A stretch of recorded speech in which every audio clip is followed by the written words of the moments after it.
welcome to yet another episode of Tidbit Talk with me, Nora. And today I am so excited because we are finally going to address one of the most important issues to me right now, especially during this COVID-19 situation. And I am very proud to announce that I have with me a personal trainer, Yuen from Singapore. Hello, hi. Hi Yuen, how are you today? I'm very good, thanks for having me. Looking very fit, even though you have been in quarantine for 7 months now. Yes. Been exercising at home, Yeah? There's nothing much you can do, outside. No gyms are open, so that's why. Better to look good and stay fit at home, right? Yeah. In the comfort of your own home. Exactly. Okay, so we're going to dive straight into it, and I want to ask you the big multi-million dollar question. Okay. Which is more beneficial, which is more effective when you want to lose weight? So, i.e., which one burns more calories, which ones burn more fats? Right. Cardio or weights? I think if you are running for a long period of time, Okay. it will burn a lot of calories. Yeah. But when you're doing weights, example, like when you're doing strength training, it actually increase your muscle mass.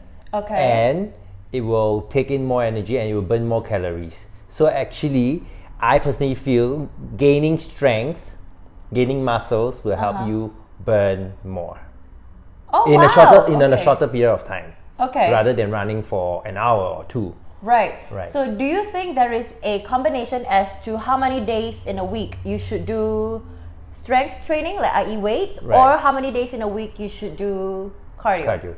Okay. Or should you just do it all in one day? I mean, if you have the time, you can do all in one day. But in my own experience, I would always do an alternate day.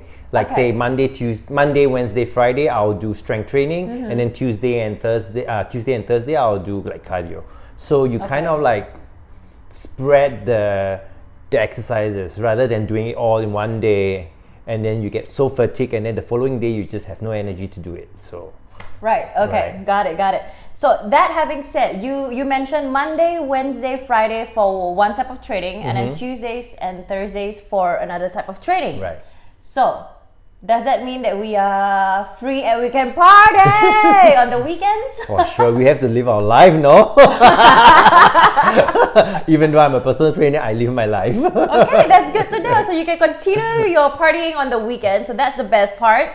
Next question I have, right now, I mean, there's a fad for intermittent fasting. So the most common one that I am actually practicing right now is you fast for 16 hours in a day and then you eat for the rest of the 8 hours. Right. So with that in mind, what would you recommend for the average person to do? Is it better for them to eat while they're fasting? So i.e. on an empty stomach? Right. Or to break their fast and then eat, or I don't know. I think it also really depends on what kind of exercises are you going to do. Okay. Right? I mean, if you're going to do something that is very tough and like CrossFit example, you want to make sure that you have some kind of food, right? Right. Okay. Right. And of course, if you're doing it in the morning, the day before you probably have to end your intermittent fasting much earlier. Okay. Right. So it really depends on what kind of exercises are you going to do. Okay. Right. And how about if somebody is not not doing intermittent fasting, what then do you recommend? To work out first and then eat, or in reverse? I think before the workout, you can always have a banana or something light. Yeah, just about an hour before, and then so while you're doing your exercise, you don't feel like I'm feeling giddy or something like that. So that means no pasta? No pasta. No pasta. No pasta before you work out. Yeah, but then after you work out, you can actually start, feasting. You can start eating. Depends whether you want to be a bodybuilder or you want to be slim. It really depends on what you're going to eat, right? Okay. Yes. So if you want to be big, eat pasta, eat rice, eat lots of protein. Yeah, but basically feed yourself. So with COVID-19 happening in the whole year of 2020, a lot of us are stuck at home and we don't want to get fat because, we have to come out after some time and you want to look good, right? So Yuen is going to help us and tell us the common mistakes that we do at home just to make sure that you're putting in the effort. You want to see the results as well, right? Right. Are you ready? I am ready. All right, let's go. Let's go. Okay, so basically when you start doing a squat, your feet has to be shoulder width apart. Your feet also has to be about 10 degrees, like open up just about 10 degrees. Okay, the common mistake that people always have is when they go down into a squat, their knees will kind of fall forward. So basically the knees will be over the toes. So this is the way that is wrong. This way, when your knees are in front of your toes, that's a wrong position, right? Okay. That would actually injure you if you do it wrongly, right? So the correct way would be the knees should be right behind the toes, and you got to stick your butt back like a duck. Exactly. So you can go a little even lower, just to get that tightness in your muscles, right? And then you can come back up. Okay. Just always remember the knees has to be right behind the toes. Okay. Okay? Yes. That's the first common mistake. The second one would be breathing. Okay, so example, if you're doing a squat, let's just go down to squat. You want to breathe in, going down, and when you're exerting, which is going up, you breathe out. Okay? This would be the correct way. The incorrect way would be people going down, they tend to breathe in, which they shouldn't. Okay. Okay? So basically, when you exert your movement, you have to breathe out because you're tightening your muscles, right? Right. Exactly. Okay. Okay? Perfect. What's the next one? Plank. Oh, you're killing me. Okay. Okay, so of course there's two versions of plank. You can either do a high plank, right, where your hands are on the floor, or you can do a low plank where your elbows are on the floor.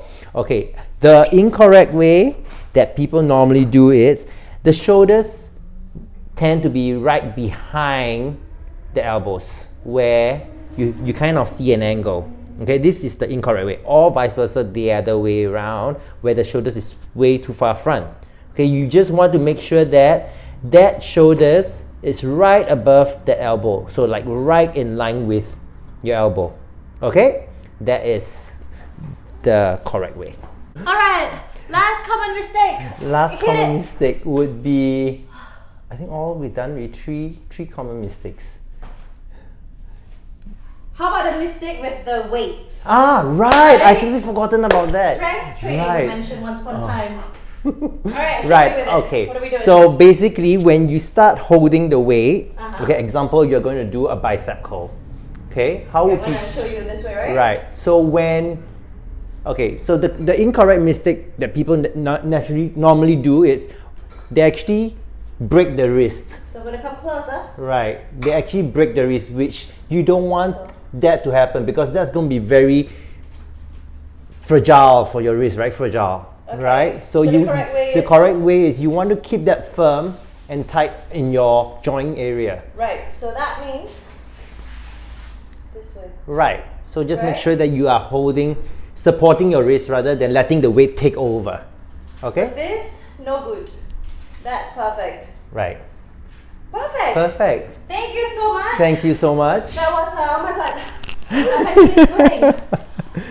I'm sweating. And there you have it, all the do's and the don'ts for when you work out at home during this period of time. Thank you, Yuen, so much for your advice and your tips. I appreciate it. Thank you so much. And I'm sure they do too. I hope so. I hope it helps you guys. So now, with that in mind, if you want to book a personal training session with our master here, all you have to do is click on his Instagram profile right here below in the comment section. And he will be ready to answer any questions you have with regards to timing, pricing, number of students. So from what I understand, you do classes one-on-one, yes, and also like group sessions, yes, right? Yes. Okay, perfect. So he is based in Barcelona, that's in Spain, but the good thing is he can do the classes at your time. So that means all around the world, if you want to get fit the right way, he is your guy. Of course, anytime. Anytime, any day. So that having said, thank you so much for watching. I appreciate it. If you like what you just watched, please subscribe to the channel and also to my Instagram page that is right here below. In the meantime, have a good week, and thank you, Yuen, once again. Thank you so much. Thank you. No Thank problem. you for having me.